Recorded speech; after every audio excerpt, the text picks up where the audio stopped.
Ma'am, I'm going to have to ask you to step away from the display case. These pieces start at $50,000. The words cut through the Saturday afternoon buzz of Madison Avenue's most exclusive jewelry boutique. Dr. Amelia Richardson, 42, looked up from the vintage Cartier collection she'd been examining.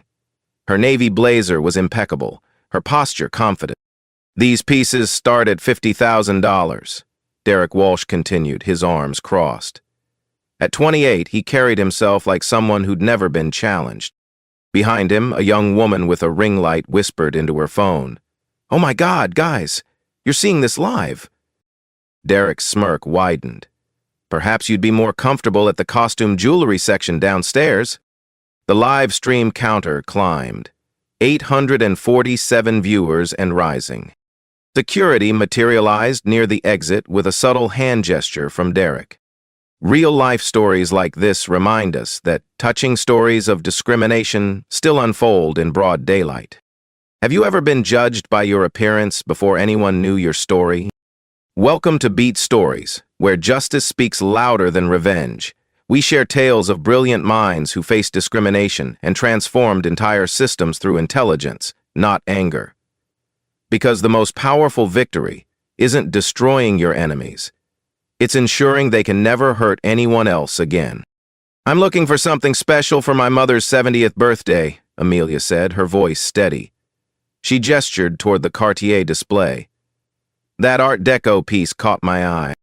Derek's laugh was sharp. "That's the 1925 Cartier Panther bracelet. It's $85,000, 0 cents, plus tax. I understand the price point. Do you?" Derek stepped closer, his cologne overwhelming. "Because I've been in luxury retail for 8 years. I know our clientele." The live streamer, a college student named Maya, adjusted her ring light. Her viewer count had jumped to 2,341. Comments flooded the screen. "Is this really happening? Someone call them out. This is insane." Amelia's phone buzzed, a text from her assistant. "Board meeting moved to 4:30 p.m. Car will wait." She glanced at her Patek Philippe watch. 3:22 p.m. "Store closes in 45 minutes, Derek announced. "And I have a VIP client appointment. I won't take long." Amelia's Hermes Kelly bag rested against her hip, its craftsmanship subtle but unmistakable to trained eyes. Derek missed it entirely. "Can I see some identification?" he asked. "For our insurance purposes." "Insurance purposes?" Amelia's eyebrow lifted slightly. "High-value merchandise requires documentation. Company policy." She handed him her driver's license. Derek studied it longer than necessary, then typed something into his tablet. "Dr. Richardson," he read aloud. "What kind of doctor?" "Business." "Ah." Derek's tone suggested this explained everything. "Well, doctor, these pieces require substantial down payments. We do offer financing options through our preferred lenders." Maya's live stream exploded. 5,890 viewers now. The comments section moved too fast to read individual messages, but the anger was palpable. Other customers began to notice. A well-dressed couple near the Rolex display exchanged glances. An elderly woman with a small dog paused her shopping to watch. "I don't need financing," Amelia said quietly. "Everyone says that." Derek's voice carried across the store. "But when they see the total with tax and insurance, reality hits." Sarah Martinez, the assistant manager, approached. At 34, she'd worked here for 6 years and prided herself on reading situations. But Derek was her superior, and she'd learned not to challenge him publicly. "Everything okay here?" Sarah asked, though her tone suggested she already knew the answer. "Just explaining our policies," Derek replied. "Some people need more guidance." Amelia's phone buzzed again. This time, she glimpsed the screen. Her first-class boarding pass for Monday's flight to London, visible in her clear phone case. A meeting with European investors about a $400 million 0 cents acquisition. "I'd like to speak with Robert Kellerman," she said. Derek's expression shifted. "Mr. Kellerman doesn't meet with random walk-ins." "Random? You know what I mean." The words hung in the air like a challenge. Maya's live stream hit 8,000 viewers. Someone had tagged @Kellerman Luxury in the comments. "Perhaps we should continue this conversation privately," Sarah suggested, sensing the growing crowd. "Way privately?" Derek's confidence seemed to feed on the attention. "I'm just doing my job, protecting our inventory and our reputation." He turned to address the other customers as if they were allies. "You understand, right? We have standards to maintain." The elderly woman with the dog looked uncomfortable. The couple near the Rolex display pulled out their phones. "Standards," Amelia repeated, her voice barely above a whisper. "Exactly." Derek was warming to his theme now. "This isn't a department store. This is Kellerman Luxury. We cater to a very specific demographic." "And what demographic is that?" Derek's pause lasted 3 seconds too long. "Established clients, people with history here. History, generational wealth, old money, people who understand the value of discretion." Maya's viewer count climbed past 10,000. Local news blogger Jennifer Walsh, no relation to Derek, had arrived, alerted by the viral stream. Her press credentials hung around her neck. "Are you recording this?" Derek asked Maya, finally noticing the ring light. "I'm live streaming," Maya said. "It's what I do." "Well, stop. This is private property." "Public accommodation," Jennifer Walsh interjected, her phone already recording. "First Amendment rights." Derek's face reddened. "Security." A uniformed guard approached. Carl Henderson, 55, had worked building security for 12 years. He'd seen Derek's tantrums before. "Problem here?" Carl asked, though his tone suggested he already knew who the problem was. "This woman is disrupting our other customers," Derek said. "I need her escorted out." Carl looked around. The other customers were watching Derek, not Amelia. Several were now filming openly. "Has she threatened anyone?" Carl asked. She's being difficult." "Difficult how?" Derek's jaw tightened. "Just remove her." Amelia pulled out her phone and opened the voice memo app. "For the record, I am Dr. Amelia Richardson. It's 3:47 p.m. on Saturday, November 18th. I am at Kellerman Luxury on Madison Avenue, attempting to purchase a birthday gift for my mother." "You can't record in here," Derek snapped. "Actually, I can," Jennifer Walsh said. "New York is a one-party consent state." The hashtag jewelry store racism had begun trending. Maya's live stream now had 15,000 viewers. Amelia's phone buzzed. A text from Robert K. "Looking forward to Monday's announcement. The partnership will be transformative." She glanced at the message, then at Derek. "Are you absolutely certain Mr. Kellerman is unavailable?" "Positive. Even for urgent business matters?" Derek's laugh was bitter. "Lady, what urgent business could you possibly have with Robert Kellerman?" The question hung in the air like a noose. Part 3. Tension escalates. 1,286 words. "Security concerns," Derek announced to Carl. "I think she might be casing the store." The accusation rippled through the growing crowd. Maya's live stream spiked to 18,000 viewers. The comments section exploded with outrage. "Casing the store?"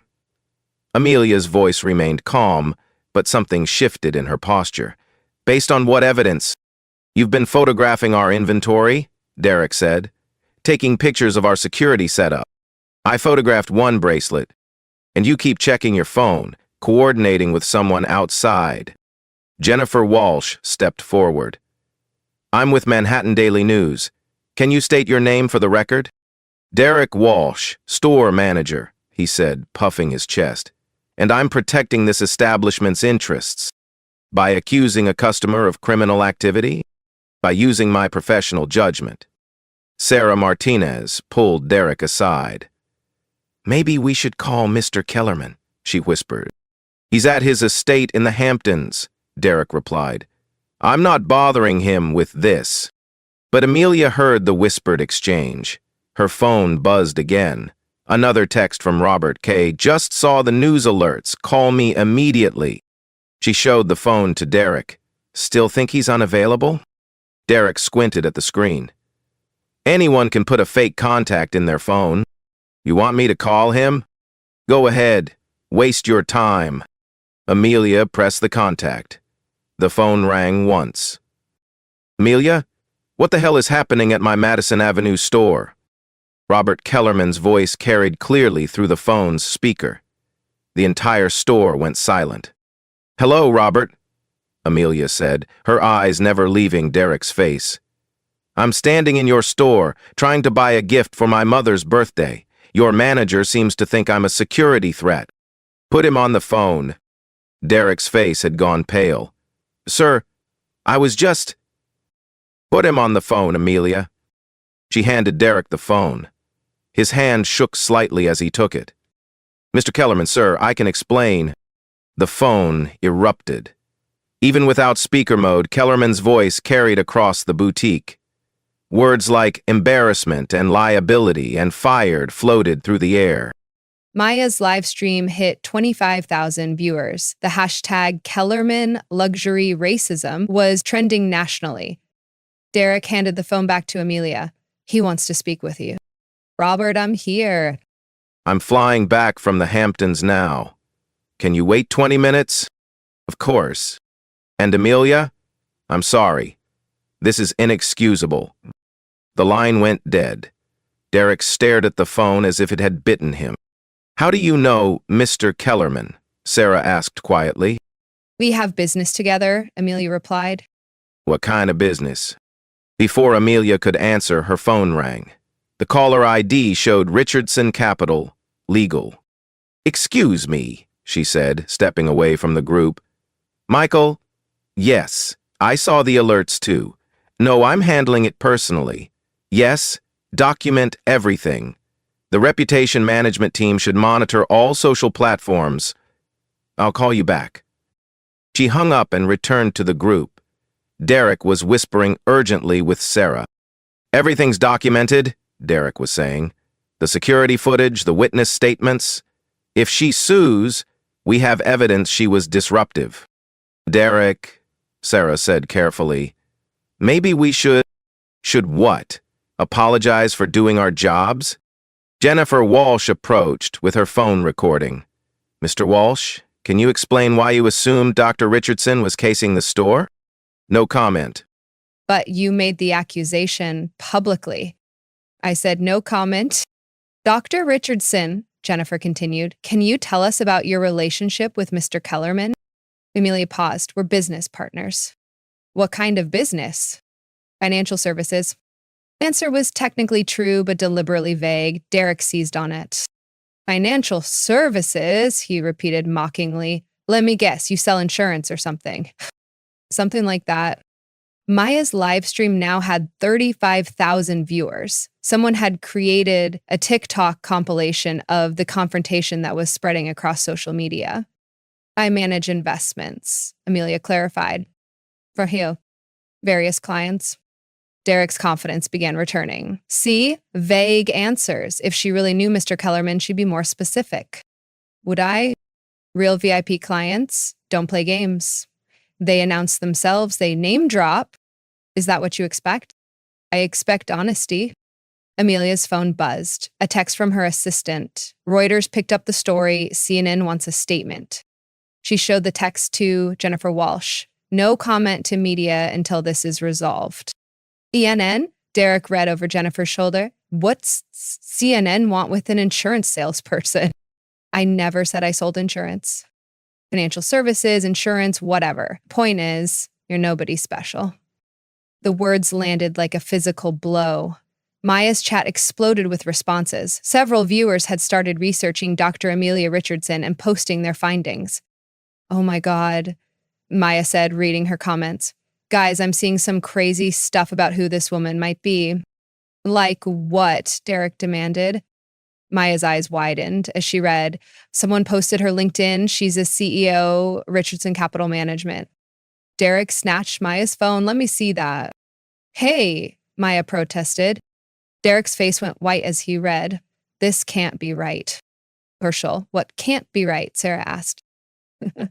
"It says she manages $2,800,000,000, 0 cents in asset." "That's impossible," Derek said. "People like that don't shop alone. They have assistants, bodyguards." "Do they?" Amelia asked quietly. "Of course they do. Rich people don't just walk into stores like normal people."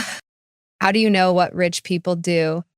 Derek's mouth opened and closed like a fish. I work in luxury retail. I know these things." The questions were gentle, but they dismantled Derek's confidence piece by piece. His certainty about wealth, about status, about who belonged where, all of it crumbled under Amelia's quiet scrutiny. "The LinkedIn could be fake," he said desperately. "Anyone can make a fake profile." With a verified business account with $2,800,000,000, 0 cents in documented assets under management. Derek's breathing became shallow. "I don't believe it." "What would convince you?" "Real proof, not just some website." Amelia reached into her Kelly bag and pulled out a business card. She handed it to Derek. "Dr. Amelia Richardson, Chief Executive Officer, Richardson Capital Management," he read aloud. "Assets under management, $2,800,000,000, 0 cents." The card was embossed, heavy stock with a subtle watermark. It was the kind of card that cost $15, 0 cents each to print. "Business cards can be faked too," Derek said, but his voice lacked conviction. "Shouldn't they?" Sarah stepped forward. "Derek, maybe we should." "Should what? Believe every business card someone waves around?" "Maybe we should listen to Mr. Kellerman's instructions." Mr. Kellerman was caught off guard. He didn't have all the facts. "What facts?" "She could still be a scammer, a con artist. Rich people don't shop alone." The repetition revealed Derek's desperation. He'd built his entire worldview on assumptions about wealth and status, and Amelia's presence threatened to collapse it all. "I shop alone," she said simply. "Let's prove it." "Now, how?" "Show me your bank account. Show me real proof you have this kind of money." The request hung in the air like a challenge. Maya's live stream had reached 45,000 viewers. The story was spreading beyond social media now, picked up by major news outlets. Amelia smiled for the first time since entering the store. "Okay." Amelia opened her phone and navigated to her banking app. The Chase Private Client logo appeared, followed by a login screen requiring both facial recognition and her thumbprint. "This is ridiculous," Derek muttered, but his eyes were fixed on the screen. The app opened to her account summary. Even upside down, the numbers were unmistakable. $47,382,419.73 in her primary checking account. Derek's face went gray. That's fake. Apps can be doctored." "Can they?" Amelia rotated the phone so everyone could see clearly. "Should I refresh it?" She pulled down on the screen. The balance updated, $47,382,891.73. A dividend payment had just posted. $47 million, Jennifer Walsh whispered, her own phone recording the screen, in a checking account. "Jesus," Sarah breathed. Maya's live stream chat went insane. 52,000 viewers watched as Amelia scrolled through recent transactions. A $150,000 0 cents payment to Hampton's Veterinary Emergency caught Derek's attention. "What's that for?" he asked. "My mother's horse needed surgery last month." "You spent $150,000 0 cents on a horse?" "The horse is important to my mother. My mother's important to me." The simplicity of the statement hit harder than any boast. Derek stared at the screen, his worldview crumbling in real time. But the car service, he asked desperately. Rich people have drivers. I drove myself today. I like driving. The bodyguard? I don't need bodyguards to buy jewelry. Each answer destroyed another assumption. Derek's breathing became rapid, shallow. This still doesn't prove anything, he said. You could have stolen someone's phone. Amelia's smile was patient. Would you like me to call my office? You can speak with my assistant. Yes. She dialed. Patricia, it's Amelia. Yes, I saw the news alerts. Can you verify my identity for someone? Thank you. She handed the phone to Derek. Patricia Williams, my executive assistant for 8 years. Derek took the phone reluctantly. Hello. Good afternoon. You're speaking with Patricia Williams, executive assistant to Dr. Amelia Richardson, CEO of Richardson Capital Management. May I ask who's calling? And Derek Walsh. I'm the store manager at Kellerman Luxury. Commercial.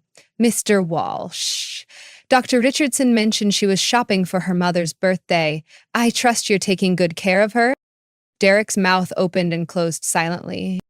And Walsh, are you there? Yes, I'm here. Excellent. Dr. Richardson is one of our most valued clients. Please let me know if there's anything you need to facilitate her purchase. Derek handed the phone back to Amelia without speaking. Patricia, thank you. Yes, I'll be in the office Monday morning. The board meeting's still at 4:30. Perfect. Talk soon. She hung up and looked at Derek. Satisfied?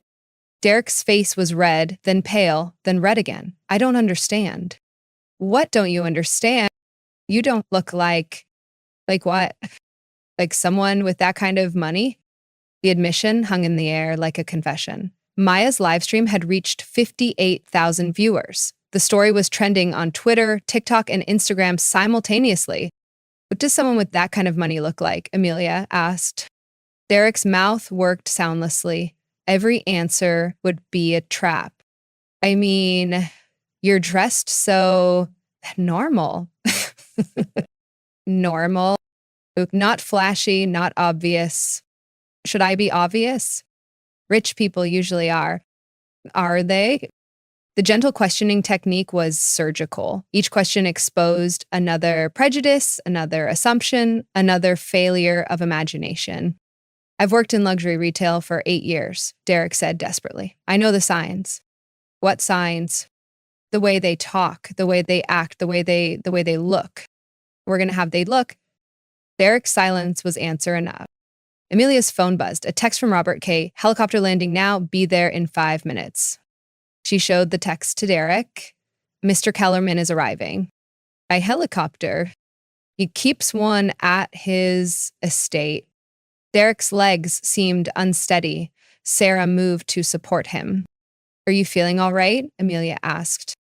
I think I made a mistake. Become what I would call what kind of mistake? I assumed. You assumed what? Derek's confession came in fragments. I thought you didn't belong here. Based on what? He stopped, unable to finish. Based on how I'd look? I'm not racist, Derek said quickly. I'm not.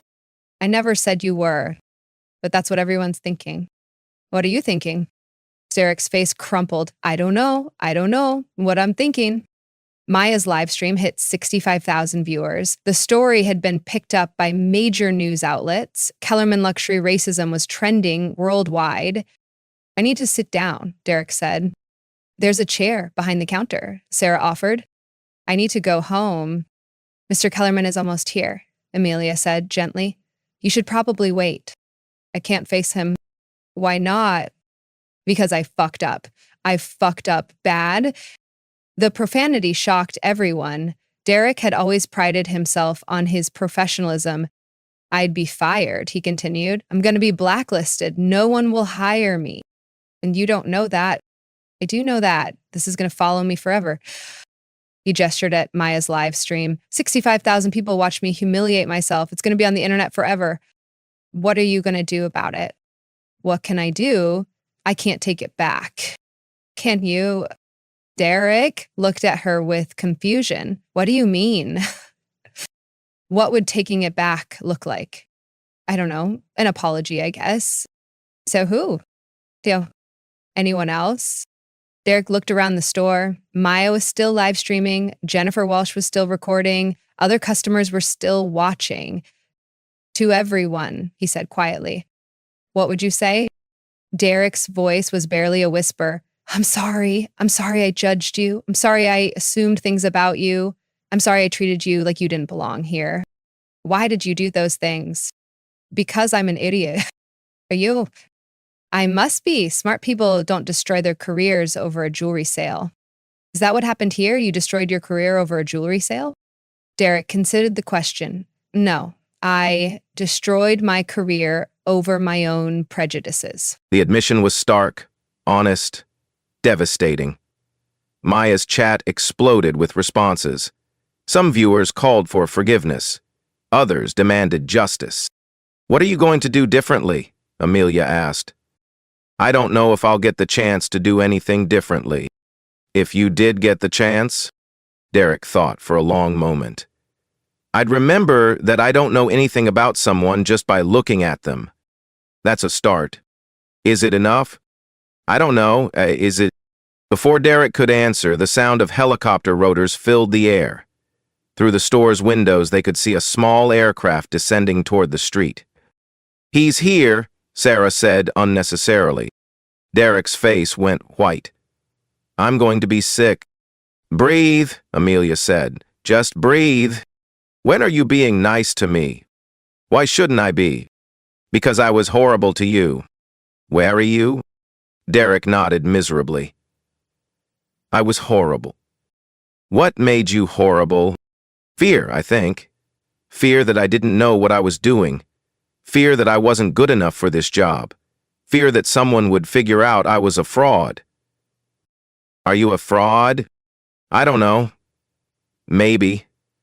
I certainly don't know as much as I thought I did. What do you know? Derek looked around the store. I know about jewelry. I know about craftsmanship. I know about history and artistry and the stories behind these pieces. That's not nothing. It's not enough. What would be enough? Knowing how to treat people. Knowing how to see people as individuals instead of stereotypes. Can you learn that? I don't know. I hope so. The helicopter's rotors were winding down outside. Through the window, they could see Robert Kellerman climbing out of the aircraft. He was a tall man in his 60s, with silver hair and an expensive overcoat. Looks angry, Sarah observed. Should be, Derek said. I fucked up his store's reputation. Carl nodded. Rose and Mail getting ready, said Craig. Did you? Derek looked at Maya's live stream, 71,000 viewers now. The story was spreading globally. Yeah, I did. Can it be fixed? I don't know, can it? The question hung in the air as Robert Kellerman approached the store's entrance. His face was grim, his stride purposeful. We're about to find out, Amelia said. Robert Kellerman entered his store like a man walking into a war zone. His silver hair was windswept from the helicopter ride, his Armani overcoat still perfect despite the rushed flight from the Hamptons. Everyone out, he said quietly, except Dr. Richardson, Mr. Walsh, and Ms. Martinez. The other customers reluctantly filed toward the exit. Maya tried to keep her live stream running, but Kellerman's security team, 2 men in dark suits who'd arrived with him, gently but firmly escorted her outside. The live stream is ending, Maya announced to her 73,000 viewers, but I'll update you all as soon as I know more. Jennifer Walsh held up her press credentials. First Amendment rights, Mr. This is private property, Ms. Walsh. You'll have your statement in 20 minutes. I'm staying, she said. No, you're not. The security team moved toward her. Wait, Amelia said. Let her stay. Kellerman paused. Amelia, you don't have to. I want transparency, she said. Full transparency. Kellerman nodded to his security team. They stepped back. My office, Kellerman said. Now! The group moved toward the back of the store, past displays of Rolex watches and Tiffany diamonds. toward a private elevator that led to Kellerman's office on the floor above. The elevator ride was silent except for Derek's labored breathing. Sarah kept glancing at him with concern. Kellerman's office was a monument to success. Floor-to-ceiling windows overlooking Madison Avenue, original Picasso sketches on the walls, a conference table that could seat 12. "Sit," Kellerman said, gesturing to the conference table. Derek chose a chair at the far end as if trying to disappear. Sarah sat beside him. Amelia took a chair across from them. Jennifer Walsh positioned herself where she could record everything. Kellerman remained standing. "Derek, explain to me what happened." "I made an assumption," Derek said quietly. "What kind of assumption?" "I assumed Dr. Richardson wasn't a serious customer." "Based on what?" Derek's mouth opened and closed. Based on how she looked." "How did she look?" "Like someone who didn't belong here." "What does someone who belongs here look like?" Derek's silence stretched for 30 seconds. "I don't know." "You don't know?" "I thought I knew, but I was wrong." Kellerman pulled out his phone and showed Derek the screen. "Do you know what this is?" Derek squinted at the screen. "It looks like a financial report. It's Richardson Capital's latest quarterly filing. They manage $2,800,000,000, 0 cents, in assets under management. Their clients include Fortune 500 companies, pension funds, and sovereign wealth funds." Derek's face went pale. "Do you know what else this is?" Kellerman continued, scrolling through the document. "It's a list of their current investments, including a $47 million 0 cents position in Kellerman Luxury Group." "What does that mean?" Derek asked. "It means Dr. Richardson's company owns 14% of my business." The number hit Derek like a physical blow. 14%? 14%, Kellerman confirmed, which makes her one of our largest shareholders. Derek's breathing became rapid. "I didn't know." "What else don't you know?"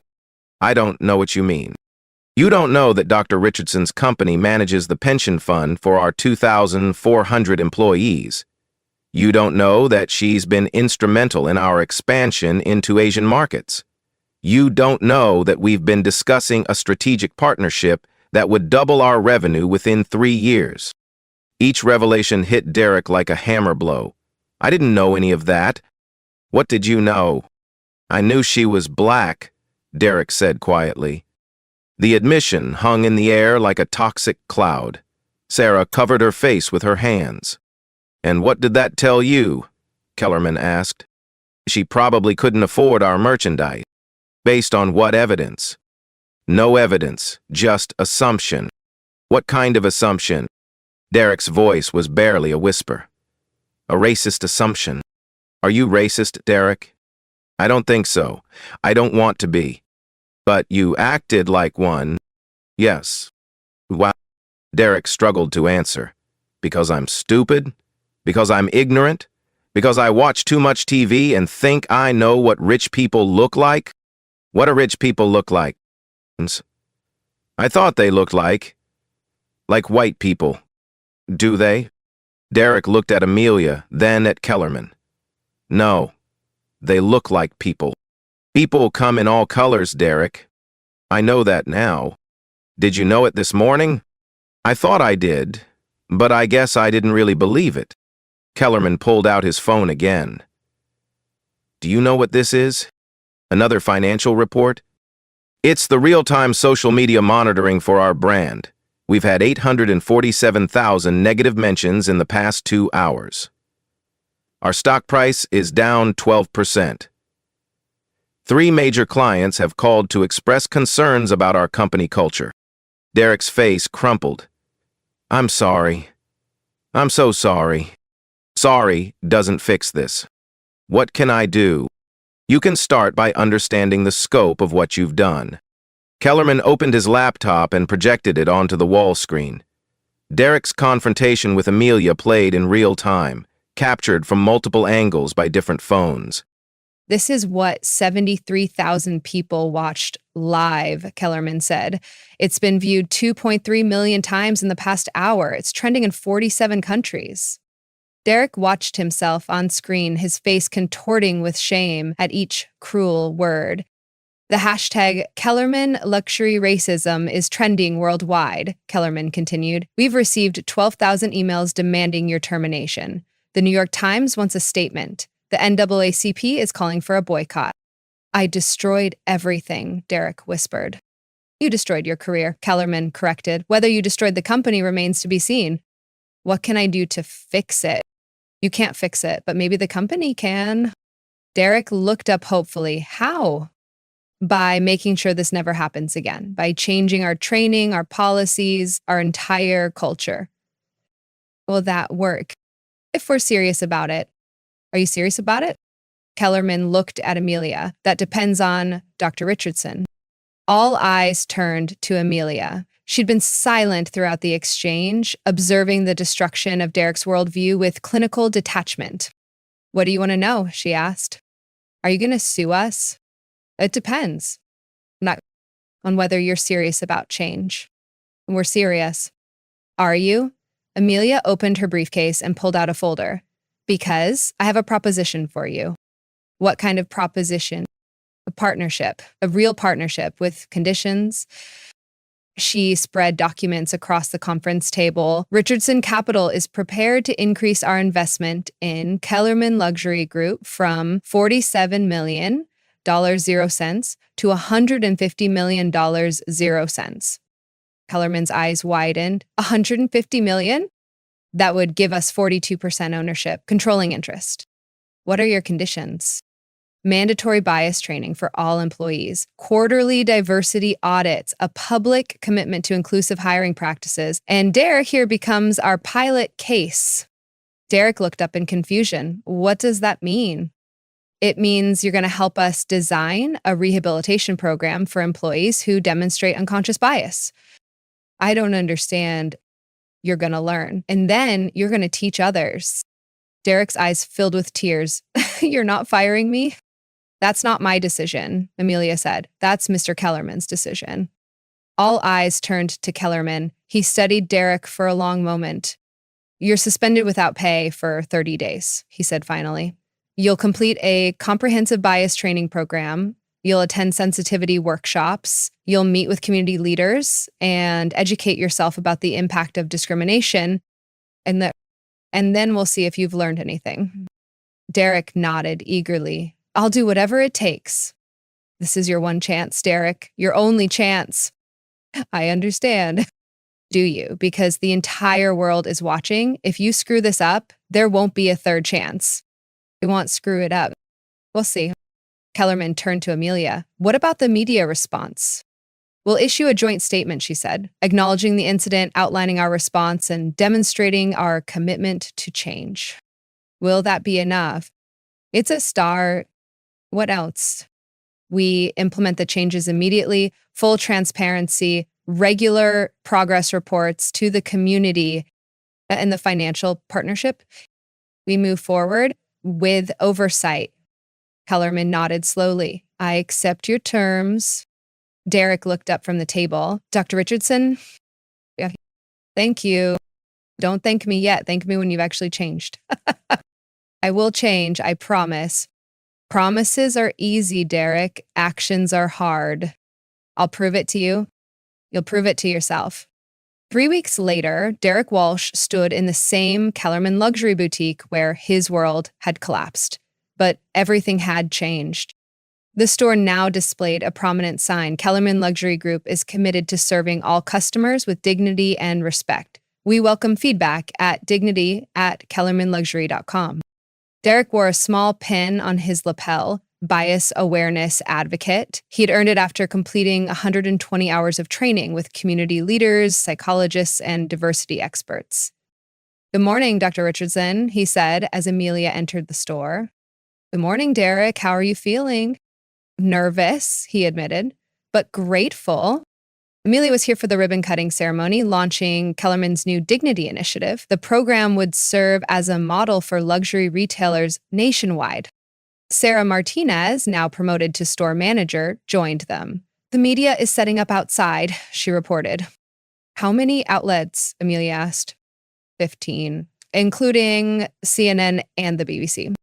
The story had maintained international attention. Derek's transformation from discriminatory manager to bias awareness advocate had become a case study in corporate responsibility. Are you ready for this? Amelia asked Derek. I think so. I've practiced my statement 50 times. What's the most important part? Taking responsibility. No excuses, no deflection. Good. Jennifer Walsh entered with her camera crew. Dr. Richardson, Derek, ready for the interviews? Let's do this, Amelia said. Outside, a crowd had gathered. Community leaders, business executives, and curious onlookers filled the sidewalk. Maya, the original live streamer, was broadcasting again, this time with 200,000 viewers watching the redemption story unfold. Robert Kellerman stepped to the microphone. 3 weeks ago, this store became the center of a national conversation about bias and discrimination. Today, we're announcing concrete steps to ensure it never happens again. He outlined the new policies, mandatory quarterly bias training for all employees, community oversight committees, and a $5 million 0-cents fund for bias awareness programs in retail businesses nationwide. But the real story, Kellerman continued, is about personal transformation. Derek approached the microphone. His hands shook slightly. My name is Derek Walsh, he began. 3 weeks ago, I humiliated a customer and embarrassed my company because of my own unconscious bias. The crowd was silent. I want to be clear, there are no excuses for my behavior. I made assumptions about Dr. Richardson based on her race. I treated her as if she didn't belong in our store. I was wrong and I take full responsibility. Maya's chat exploded with responses. Some viewers called for continued boycotts. Others praised Derek's honesty. But I also want to tell you what I've learned, Derek continued. I've learned that bias isn't just about conscious hatred. It's about unconscious assumptions. It's about the stories we tell ourselves about who deserves what. He paused, gathering courage. I've spent the last 3 weeks meeting with community leaders, attending workshops, and examining my own prejudices. I've learned that bias is like a virus. It infects your thinking without you realizing it. The crowd began to murmur approvingly. I can't undo what I did, but I can commit to doing better. I can use my experience to help others recognize their own biases before they cause harm. Derek stepped back from the microphone. Scattered applause began, then grew into sustained clapping. Amelia approached the microphone next. Change is hard, she said simply. Real change requires admitting mistakes, accepting responsibility, and doing the difficult work of transformation. She gestured toward Derek. 3 weeks ago, Derek embodied everything wrong with unconscious bias. Today, he represents the possibility of redemption through education and commitment.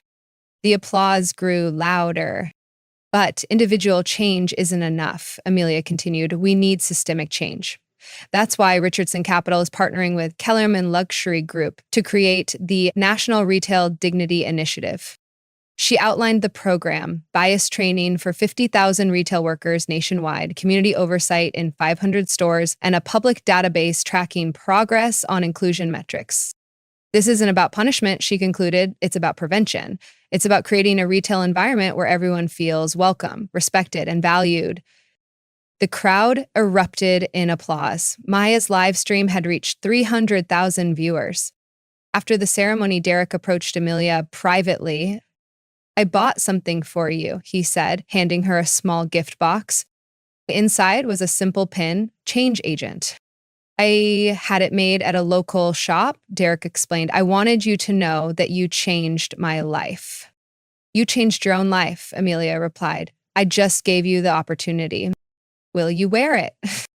Amelia pinned it to her lapel with pride. Dr. Richardson?